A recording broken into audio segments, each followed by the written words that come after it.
Vision document आज आम्ही प्रकाशित केलेलं आहे। डोंबिवलीसाठी पुढच्या 10 वर्षामध्ये आमचं जे विजन असणार आहे त्या विजनचं हे डॉक्युमेंट आहे।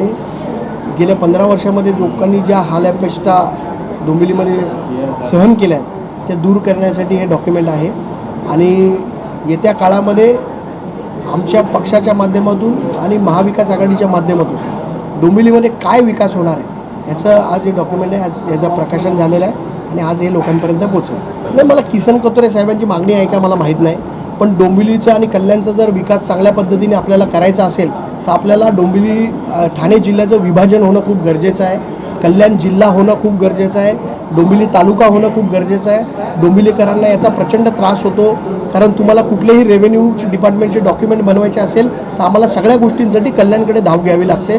डोंबिवली जर तालुका झाला आणि कल्याण जिल्हा झाला तर आमच्या सगळ्यांचा प्रश्न, डोंबिवलीकरांचा प्रश्न मोठ्या प्रमाणात मार्गी लागेल असं आम्हाला वाटतं आणि त्याच्यासाठी ही मागणी आहे। जिल्ह्यांचं विभाजन झाल्यानंतर जिल्ह्यांचा चांगल्या पद्धतीने विकास होतो असं आमचं म्हणणं आहे। नाही, दिबा पाटील हे आमच्यासाठी आदर्शच आहेत आणि उद्धव साहेब ज्या दिवशी मुख्यमंत्र्याच्या खुर्चीवरून उतरले त्याच्या आधी उद्धव साहेबांनी निर्णय घेतला की दिबा पाटलांचं नाव नवी मुंबई एअरपोर्टला द्यायचं आणि त्याच्यानंतर आज केंद्र सरकारने त्याच्यावरती कुठलीही पुढची कारवाई केलेली नाही, म्हणून दिबा पाटलांचा फोटो आमच्यामध्ये दिसणं, तो संघर्ष योद्धा होते आणि समाजाला न्याय मिळवून देणारा एक चांगला कार्यकर्ता होता आणि त्यांचा फोटो आम्ही सगळ्या आमच्या डॉक्युमेंट्सवर टाकतो।